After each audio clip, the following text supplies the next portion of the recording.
Ladies and gentlemen, this is Joe's Classic Video Games back with another cool pinball machine repair video for you this evening. This is a Bally $6 million man pinball machine that we're repairing for a gentleman who is here local. This thing stopped working on him, and we've been doing several videos working through it a little bit, fix it up for him, make sure that we get it nice and reliable, so hopefully he can play it for many years to come. We've done several videos on it already. It had a problem with the power supply, the rectifier board. We worked on the solenoid board. Then we had a problem with the MPU board, which was actually a replacement board. We sent off to have repaired. They repaired it. It seems like it's working great now. Then we worked on the Playfield, cleaned it up, did a little touch-up paint here in the middle that had been, it looked like it had been a chronic nagging issue with this game. But we got it looking a little better. And touched up a lot of the red and some of the orange, a little bit of the yellow, the teal. The teal was touched up. You know, we did a lot of the blue. If you didn't see it, you ought to go back and check it out. But we've got the thing up and running, but it still needs a little work. So we're going to see if we can finish it off in this video. So the first thing that we're going to do is mess with the light bulbs. That's everybody's favorite part. If I get one light bulb that's not working, I get 30 different people saying, "The light bulb's not working. One of the light bulbs, the light bulb on the left is out." It'll be years later. "Hey, you know the light bulb on the left's out, right? In that video that you did in 2015, 6 years ago, light bulb on the left's out. Just thought I'd let you know." So we got to get all the light bulbs working. A bunch of them are out right now. It's driving those people crazy. And then I get a bunch of people telling me they have obsessive compulsive disorder. A disorder. A mental illness. Then they're telling me that I need to fix something because of their OCD. So I know this is driving them people crazy. We've had it like this for like 3 or 4 videos now where a bunch of the lights are out. Like, look at this one. Look at, oh man, that ain't right. Look, two of the bulbs, come on. 2 of the bulbs are out, people. Come on now. You can't hit the spinner, but the, come on, people. It's only going to, come on, people, it's supposed to start down here and do the whole thing. Come on now. Can't do it like that. Come on, people. All right, so we're going to do some light bulbs. So the first thing I'm going to do is pop up the Playfield. We'll look under it and see if we're going to replace all of them or just some of them. We can kind of tell by the way the light bulbs look. If they look real old, I'm just going to swap them. To hell with it. It's only about a 7-cent light bulb. Man, I ain't that worried about it. So let me pop up the Playfield. Alright, so a lot of times we just replace all of the light bulbs. These particular bulbs, the guy has replaced before. He has an entire box of them inside of the machine. Right. So we're going to go through and replace the ones that aren't working. Light bulbs are finicky once they get a little age on them. Also, they kind of need to be cleaned. See the halo there around the lens above this one? Sometimes when a light's out, if you twist it a little bit, it'll start working again because it's just not making a good connection. You see how this one's dim? So if I twist it, it's no longer dim. Now, why did that work? It's because this part of the socket is press fit on this little metal holder here. The metal holder gets its power by being soldered to this wire. Right? By the way, all these run off 5 volts, so you can touch the voltage and it won't shock you because it's just such a low voltage you can't tell. Okay? So sometimes you can just simply twist the socket and it fixes a weak bulb. Okay? But sometimes they need replaced. So sometimes also you'll have a bulb that is just dirty, and so it's the same kind of thing. If you mess with it a little bit, it comes on. If you get one where you keep having to mess with it, and if you get it just right, it's on, then you probably need to replace the socket because it's not up to par. You can also clean inside the sockets. You have to turn off the power, and they have a little tool that, or you can use a little file or something that basically, like a pencil eraser will do it too, to clean the contact down in the socket. Usually you don't need to do that, but if you've got one that's acting up and it's a little touchy and you want to do that, that's a good idea. So I'm going to go through and the bulbs that look bad I'm going to replace. The ones that aren't working, of course, I'm going to replace. And I'm going to try to clean these lenses up a little bit as I go. Now the way I do that is I've got a little chipboard paintbrush, and I'm going to just use it like a feather duster and clean those lenses up a little bit and get them looking a little better. So I'll go through and clean those up, and then we'll see if there's any of the bulbs that are still not working. Now if you're going to do this, inside the game, whenever you open the door, there is a test button here, and if you hit it one time, it puts it in the first test, which is the bulb test. So it will actually blink every bulb in the game. Sometimes during the attract mode, some of the bulbs don't even get used. So if you hit that button, you go into test, and now they're all blinking, and you can work on them a little bit and tell how you like them.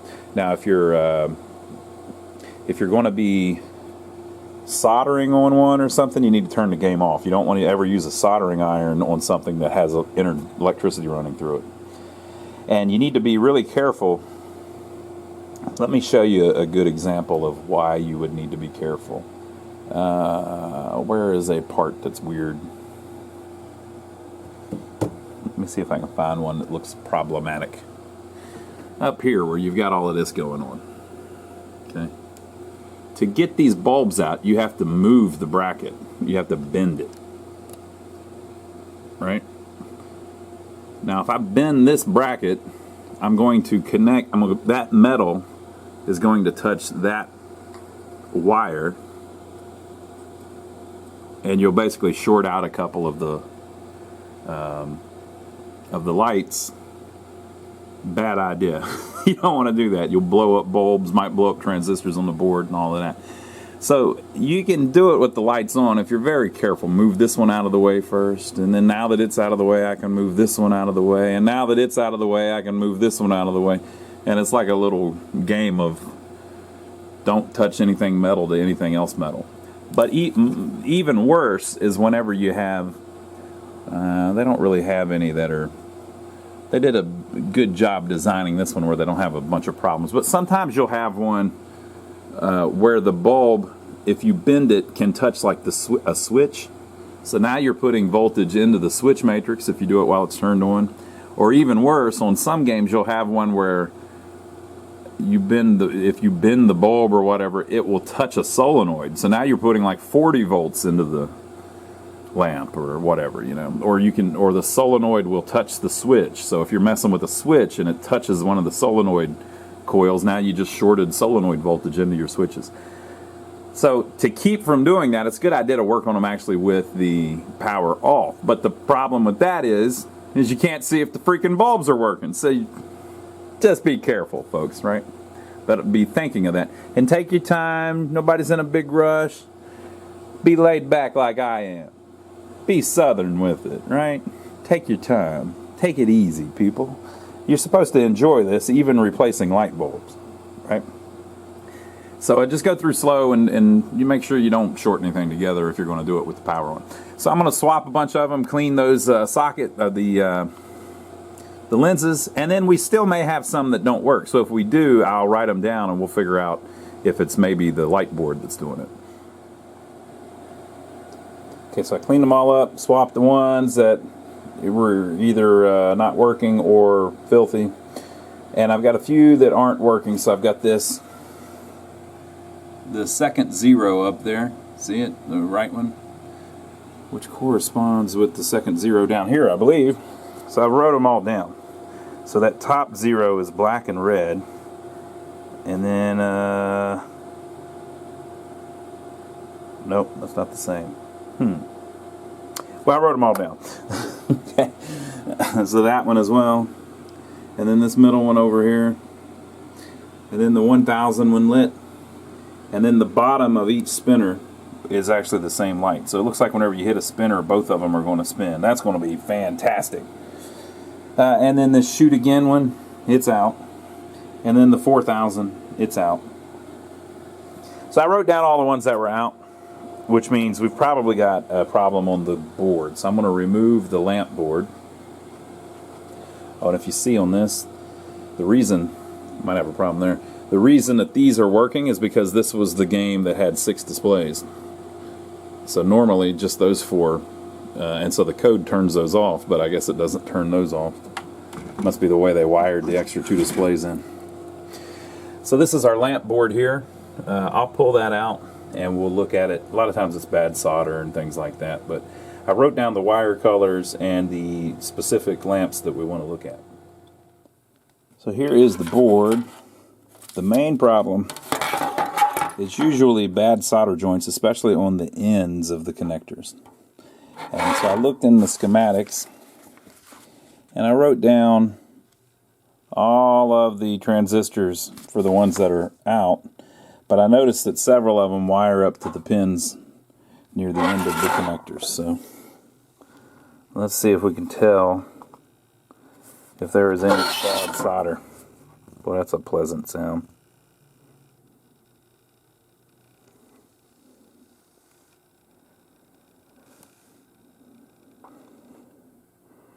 I can't really tell. Looks like it possibly.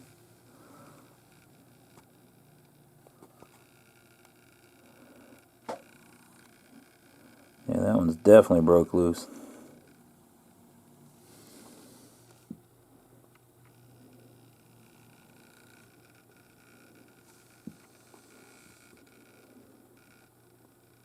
What do you think? I think she needs some work. That's what I think. And just so you know, the way that it's laid out in general, these are the lines coming in, the signals and the power and stuff like that. This is the connector that does the lights in the back box. All of those were working, by the way. And then these 2 connectors do the Playfield. So if you have Playfield problems, usually it's on one of these connectors.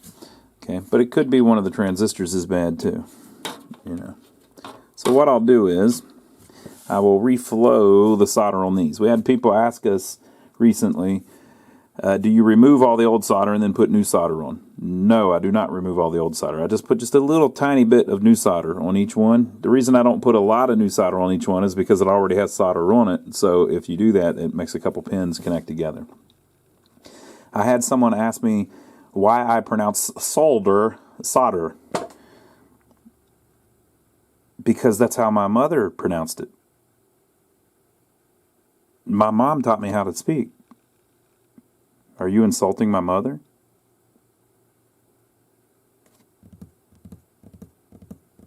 Okay, so I'm going to resolder all of the connectors, and then we'll look at it. We'll look at the individual transistors after that. Okay, so I redid all the connectors. Hopefully that'll get them making a nice, strong connection. I cleaned all the pins. Some of them were downright filthy. And then I went through and I checked all of the transistors. So how do you do that? You put it on diode check, and you check it like it's two diodes basically. They don't always. They're SCRs, so they work a little bit differently than a diode. But basically, you can check them with a transistor test. You basically get measurements comparing the legs of this one, and then compare it to this one. And since you've got 25 of them there that are exactly the same. More than that, 40 of them there that are exactly the same. You just compare them against each other. Oh, I'm getting sleepy. You just compare them against each other, and if you find one that's way out of spec, then it's probably bad. So what I like to do is I do it blind. So I went through and I checked all of them, and I couldn't find any wrong. So sometimes you'll go through though, and you'll find, oh, that one seems wrong. And you keep going, and then you compare and see if that one happened to be one of the ones that your light didn't work. Well, I can't find any of them that are wrong. And then you check these. These are a little beefier. The reason I use these is these are usually the ones that run 2 lights instead of 1 light. So for instance, see this one here? It says Q8. So Q8 happens to be the one that runs the spinner, the bottom light of the left spinner, and the bottom light of the right spinner. So they're using that one little bit beefier SCR to turn that thing on, turn both of those on. So I looked through, I don't see any problems. So I'm going to go pop it back in. So you might think, well, what was the problem? Well, it was probably the connection on the wires. It may have been able to just wiggle it a little bit and the light would start working. And then every once in a while you'll get one where the transistor, the best you can tell, it's good. It tests good, the best you can test. And then you put it back in and it still doesn't work. And if you finally swap the SCR, it does fix it. These are 2N5060s.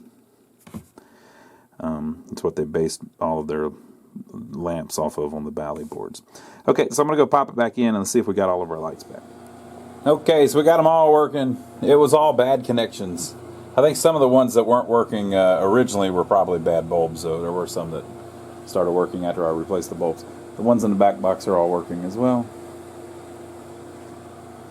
Looking good. Okay, so we've still got some stuff left to do. We need to test all the switches. We need to test all the solenoids. We need to work on the flippers. And we need to work on the displays. So we're in the first test, which is the light test. If you go to the second test, it is the display test. But I think we're going to wait on that a few minutes. This is our solenoid test.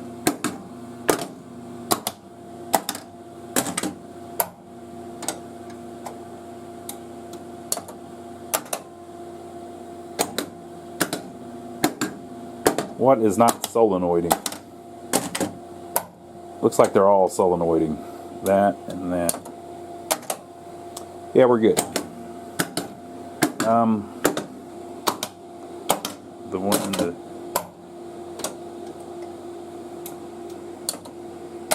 Not sure about the one in the coin board.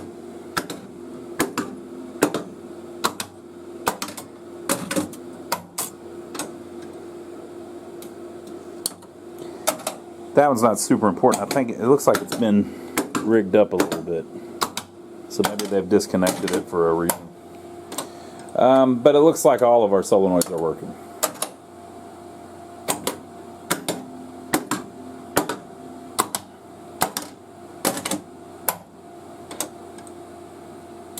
Okay, so on to the next one. Here's our problem. I think the soundboard screwed up. And here's why I think that. Now, this is like a horror movie, people. If you don't want to see it, don't look. Turn away.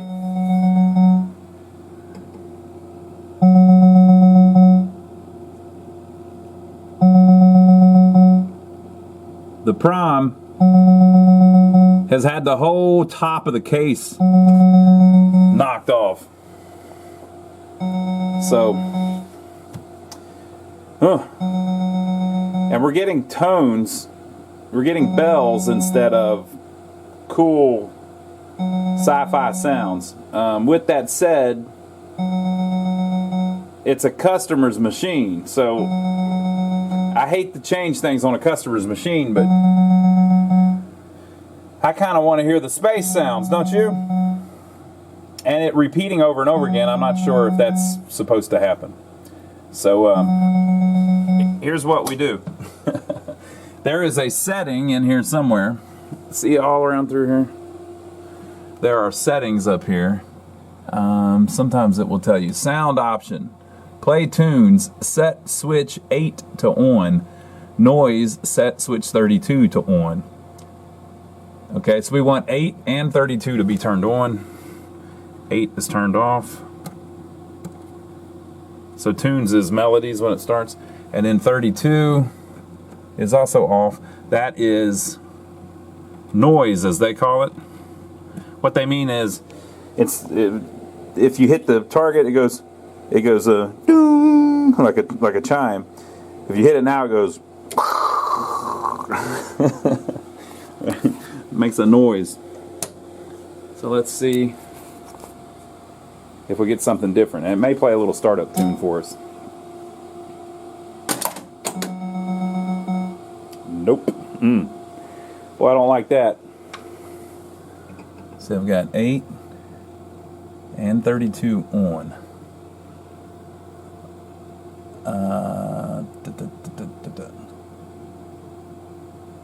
Other settings, refer to instructions manual. Yeah, it's not playing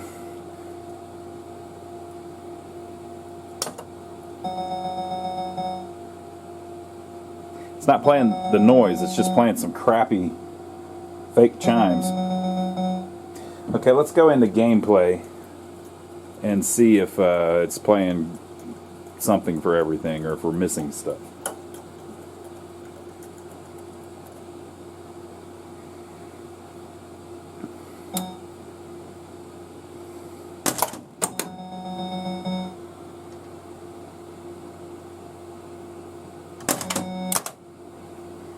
Okay, so we'll act like the ball came out.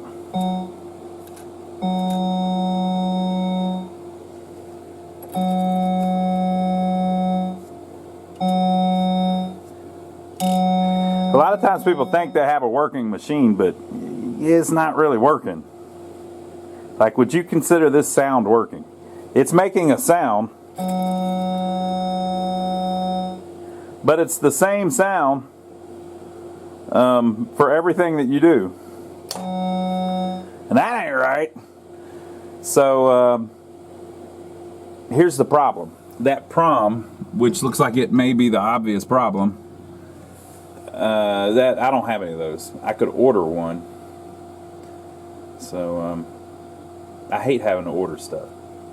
Just it makes you, you know, if I was going to finish this tomorrow, now I'm going to finish it in a week and a half. That just doesn't seem quite as fun. Yeah, so we got soundboard problems. Maybe we'll save that for last. What do you think? Let's save that for last. Okay, so maybe we're up to the displays now. Let's go into the display test.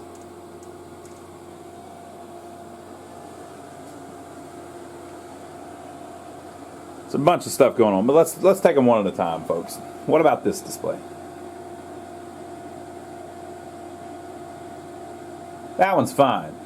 Ain't nothing wrong with that one. What about this display?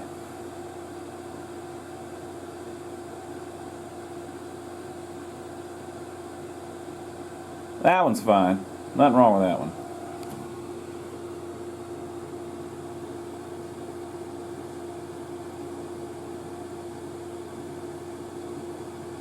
Okay, that one's good.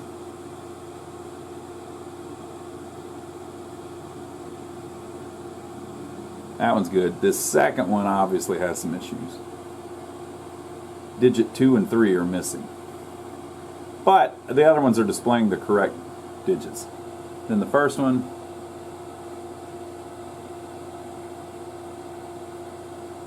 it's fine, okay? And then this one, the bottom left segment is out. 4, 5, 6, 8, 9. Yeah. So this one's working, but the bottom left segment is out, and there's a little something going on with this top left segment. Now that top left segment being missing, you can't really fix that. If you've got one segment missing on one digit, it's because the glass is screwed up. So, but yeah. So let's pull out this one first and see if we can get our 2 digits back, and then we'll go from there. So this is the second display. These have the same problems all the other boards have, where they have bad solder. So you need to go through and reflow all of that. Okay. Now when you specifically have missing digits, if you're looking at the back, so that was the first one, the second one, the third one, the fourth one, the fifth one, the sixth one, right? So if you look at the board, first one, second one, third one, fourth one, fifth one, sixth one. First one, second one, third one, fourth one, fifth one, sixth one. So those digits are created by the signal coming into the edge, the connector, and then these 6 transistors, several resistors, and then these 6 transistors. That's what makes the digit actually work. Each one of those digits has a resistor when it first comes in that is known for going bad. So it's R1, R3, R5, R7, R9, and R11. R11. Okay, so if one of those is burnt up, or out of spec, the digit won't work. If one of those transistors is out of spec or messed up, the digit won't work. Okay. Now, if you've got a problem with the segment, like on that other board, how the bottom left segment is missing on every pin, well, there is a transistor for all 7 of the segments. So if you think about it, it's an 8, so it's 1, 2, 3, 4, 5, 6, and then one in the middle. So there's 7 segments. Okay, you can look in the schematics and figure out exactly which one's which. But we're just going to test them, and we're going to do it just like we did the lamps, the light board. I'm just going to compare this transistor to this transistor to this transistor, and just see if one of them's messed up. Hopefully one is. It's got to be the easiest thing to fix. And I'm going to do the same with these 6 transistors, and the same with these 6 transistors.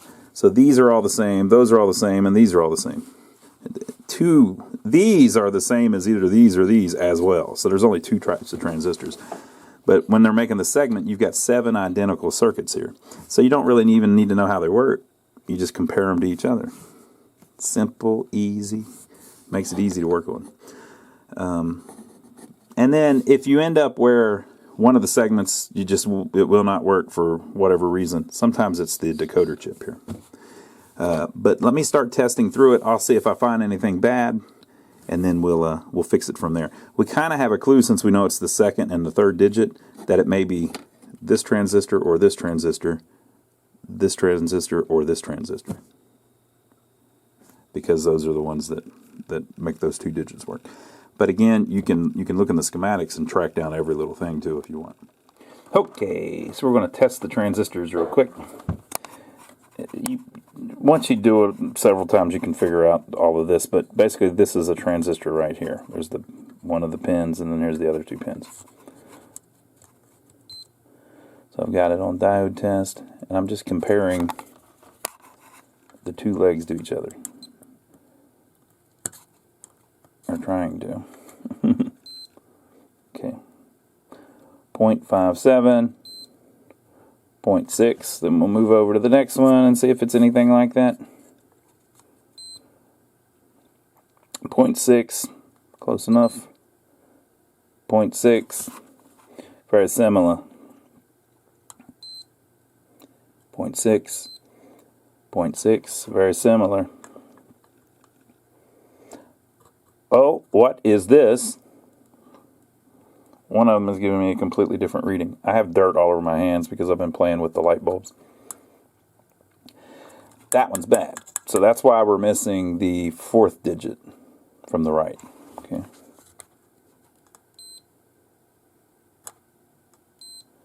But that one seems fine, which is another one that we were missing. Okay. And then on to the last one. It seems fine. Okay, so we definitely got one bad one there. Let's reverse our leads and try it again. Open. 0.8. Open. 0.8. And then this is the one that we think's bad. Oh, open. So see, that one tests fine that way, but the other way it doesn't, right? So that one seems to test fine, even though that digit's gone. This one doesn't test good. I tested all the ones down here. They all test fine. So why is this one not working? It could be that transistor's bad, even though we think it's good. Or it could be we had a bad solder connection. I don't know. Could be we had a bad connection on the connector. So I'll tell you what I'm going to do, though. I'm going to replace that one. And then just as a, roll of the dice, I'm going to replace that one too, because we already know the 2 of them are out. This one is definitely the problem with this one, so we'll go ahead and replace that one too, and just think maybe it's failed too, but it doesn't test the same or whatever, right? Another thing too is sometimes, every once in a while, even though you have different circuits here, if you get, since it's all strobed, there's a timing involved in it, sometimes if one of them screwed up, it screws up the one next to it too.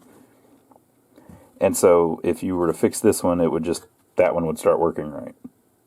So it could be some kind of crosstalk or something with it too. But I'm just going to replace those 2 transistors. I reflowed the connector. All of the resistors were fine, no problem.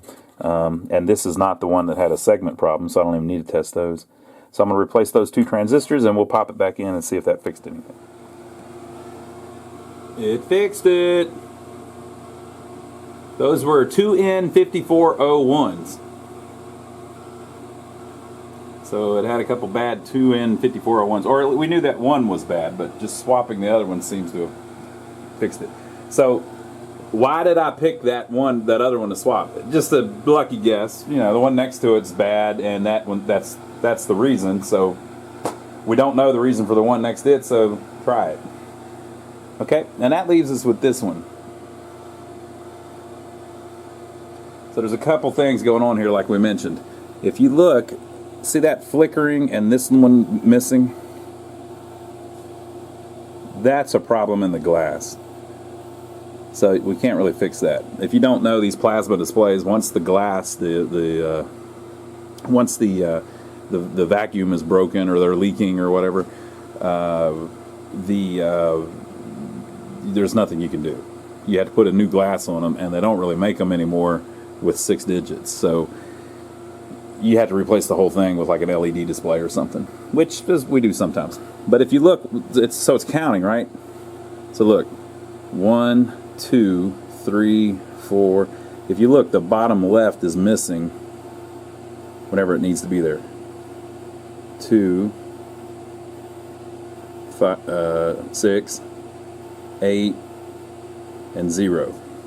Okay, so it's the bottom left segment. So we'll pop that one out, and this is going to give everybody the opportunity to see us finally straighten this crooked display. It looks like somebody's beat on it. So we'll pop it out and see if we can fix that missing segment. Okay, so this one's slightly different. So the first thing that's obvious is that it's bent. Okay, look how thick that glass is.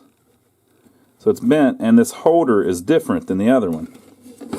The reason for that is because it's from a Stern pinball machine. So a Stern display is working in a Bally game. That's because the Stern and the Bally boards all were interchangeable. Okay, and so it's laid out a little bit differently, but like all of the Stern stuff, it works just like Bally. So you'll notice there's only 2 rows of transistors. So one of them, there's 1, 2, 3, 4, 5, 6 of them, right? So that's those digit drivers or whatever for like we just swapped a couple of, right?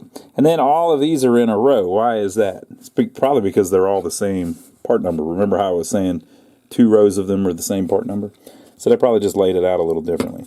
But you can look in the schematics and figure it out. But one of these is going to be screwed up. I see a bunch of solder here that doesn't look right. This one doesn't look all that great. So yeah, so I'm going to go through and test them all and see if I can find one that's not connected or whatever. And then we can also look in the schematics if we need to and figure out if one is which one is that bottom left segment. But I always kind of like to try to find it, like test all of them against each other and find one that's wrong, and then go confirm that that's the bottom left segment. The reason I do it backwards like that is just because you're kind of double checking yourself. Now, as for it being bent, I'm going to try to very carefully bend it back straight just by hand. The reason is there are these real fine legs here that go into the glass. If you break those in the glass, you're done. You're done, people. Look, it says Beckman, made in the USA, and then look what it says there. See the 7750? I believe that is probably a date code, which would mean the 50th week of 1977. So this would have been in one of the very early Stern games from 77, before 78. Or I guess that's when the glass is made, so it could have been, it's from one of the ones in 78. But it would have been one of the first few Stern games that this originally came in. Okay, so let me bend it a little bit, and I'm going to test all these and see if I can figure out if one of them's wrong. Okay, I couldn't find any of them wrong. I straightened it out by bending it. So if you look, it's the bottom left digit. And you can actually see, on some of the glasses, you can actually see it, you know? So you can see the trace coming off that bottom left digit. and what it connects to, right? So it connects to the 5th pin. You can see the little trace going around. Okay, so we can track down from that 5th pin and see what's going on. Okay, so tracing back through it, I couldn't find anything wrong with it because it's just such a simple circuit. It goes through a resistor, and then it goes through this transistor, and then it goes to our decoder chip. I had already replaced this transistor just because it looked ugly, but this is the one for that segment. It tested fine. It's an MPS A42, so I went ahead and changed it anyway, hoping that that's the problem.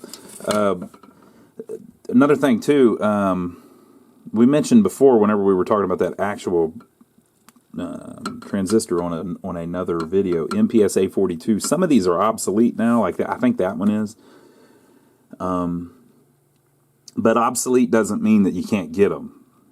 There's still tons of them floating around out there. So it's not to the point where they're even expensive yet. I think they're like a quarter or something like that. So a lot of these obsolete parts you can still buy. You can buy them from the usual places like eBay and things like that. But they also, some of these, they have superseded the part with a newer part. So there's probably something that'll replace an MPS A42. But I've still got dozens of them, so I think I'll be all right. I also have a whole bunch of these displays that are bad, so I could always just cannibalize them off those too if I absolutely had to. But for a quarter, I'll just continue putting new ones in. Okay, so I swapped that. So I'm going to go put it in and see if it made any difference. I also resoldered this. Maybe that had something to do with it, but usually on the segments, it's not that. It's the transistor or the glass. But it shouldn't be the glass. Everything looks good. I don't know. So, but we'll go test it and see what we get. That did not fix it. So I took it back and I replaced the decoder chip. That also did not fix it. So, there must be something broke inside the glass or something. There's nothing left. There's just a couple resistors that test fine. I replaced the transistor, replaced the decoder chip. Just can't get that bottom left one. And since that top left one is flickering, leads me to believe something's going on inside this glass that we don't even want to know about. So we'll check with the customer and see if he wants us to try to get him another one. Which would be a used one. He may not even need it. You know, it's a 6-player game. How many times are you going to need all 6 of them to work right? I don't know, folks. I ain't that worried about it, but we'll see what he says. Look, we've got another one here that's also kind of, look at the left digit. It's starting to slip a little bit. Just getting old. Eventually, all of them will have to put LED displays in. It's the only thing that's going to keep them running. So, we saved one of them, the other one not so much. So that gets us down. We got our light bulbs working, we got our displays working, so I guess we can do like a switch test. Let's try that, okay? So that's our solenoid test. We tried it. There's our sound test that we're still working with. Okay, so here is our switch test. It's the 5th test in the machine, and there is a number 25 flashing non-stop. So one of the switches is on right now. It might be this, maybe. I don't know if there's a switch on that. No, it's still flashing. Okay, so we're going to look in the manual and see what switch number 25 even is. So the manual says number 25 are these rollover down post buttons, right? And if you look very carefully at that blade right there,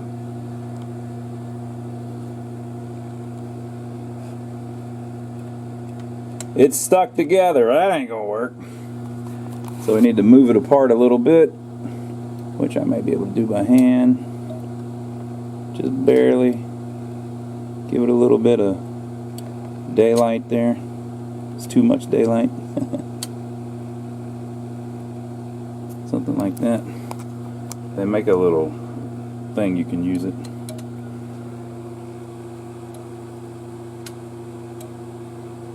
She seems to be working, and the other one seems to be working. Spoke too soon. Oh, that one's stuck down. Okay, so I think we're good on that. So let's go through. And now we don't have any locked on. Looks cool. Let me back you out again. So we'll go through and test them. We're just looking to see if we get a switch hit on everything. Woo! About bit me.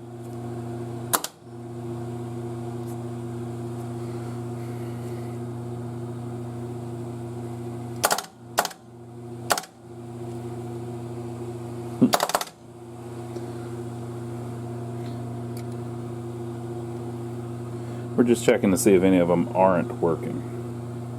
We can adjust stuff still, right?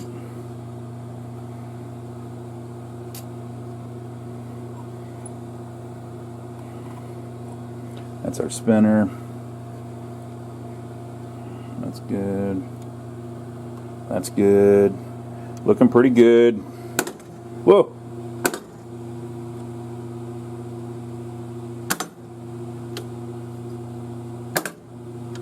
Pop bumpers are all good. Oh, there's some stand-ups.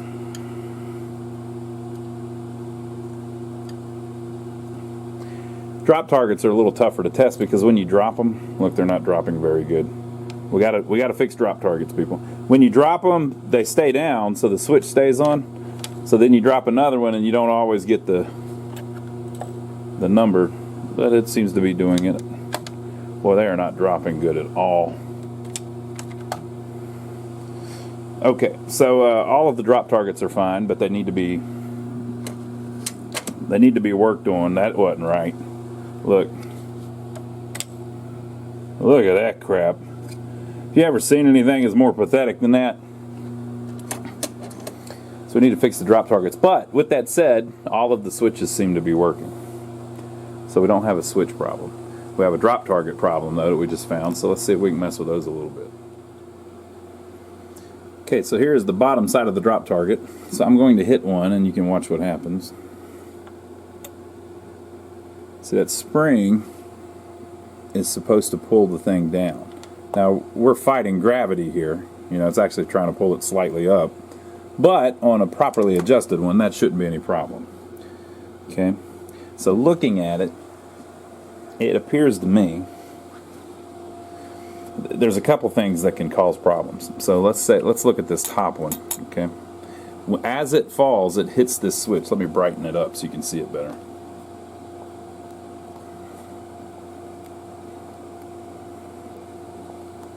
As it falls, it hits this switch and closes it, and that's how you get your points. Okay, so if we make that top one fall,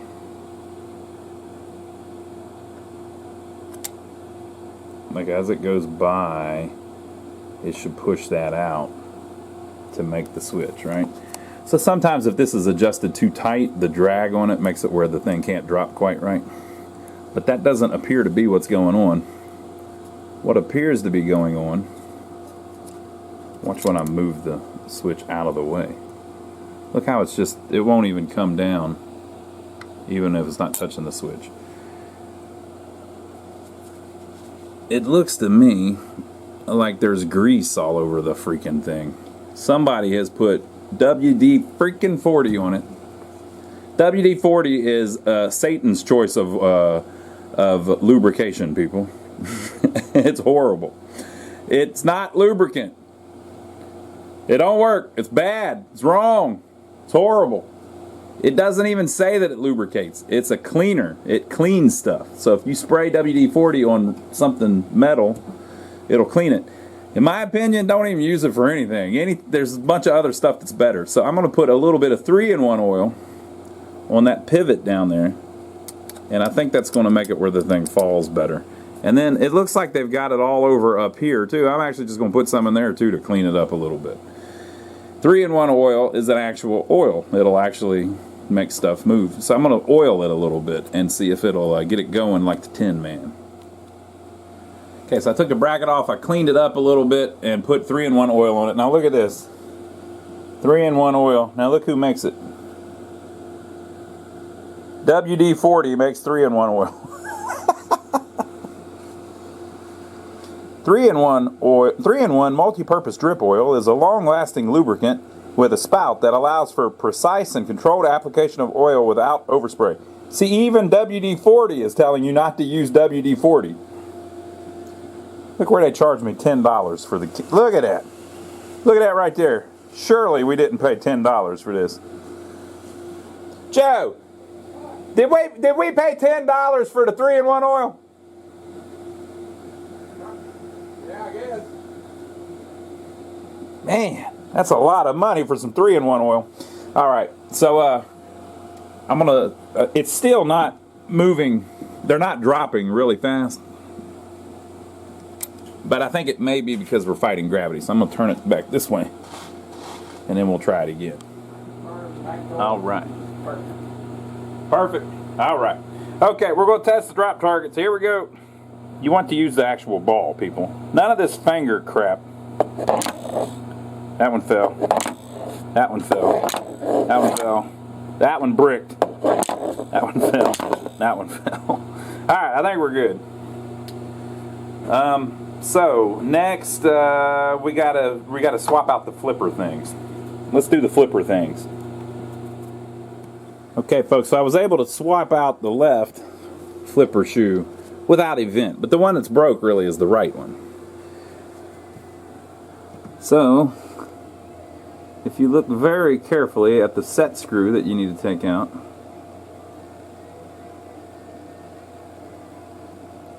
it's got something broke off inside the set screw. They're making it hard on the working man, people. They're making it hard on us, like Dusty Rhodes said. They done put hard times on the American dream. Something off inside of it. Now I can't turn it. Come on, people. You don't break off the... Look, you put one of these in there and you turn it. You don't break it. Come on, people. So it's a little set screw. It's supposed to be... My light ain't doing nothing. The set screw...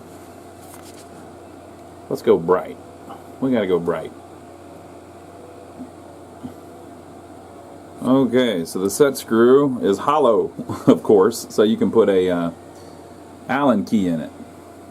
This one is fine, but the one over there is broke off. What are they doing to us?